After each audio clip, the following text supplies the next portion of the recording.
میدونی به نظر من گذشته هر کسی واقعا به خودش مربوطه.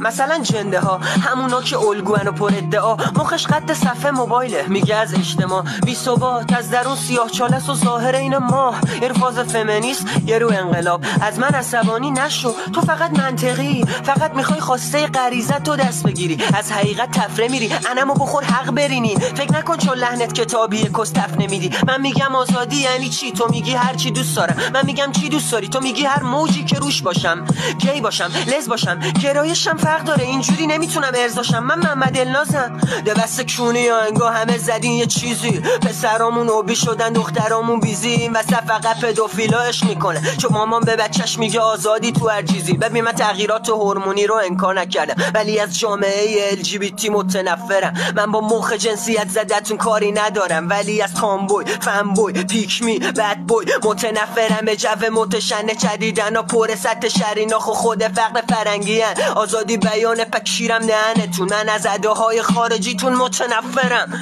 اصلا کشیرم دهن وینی.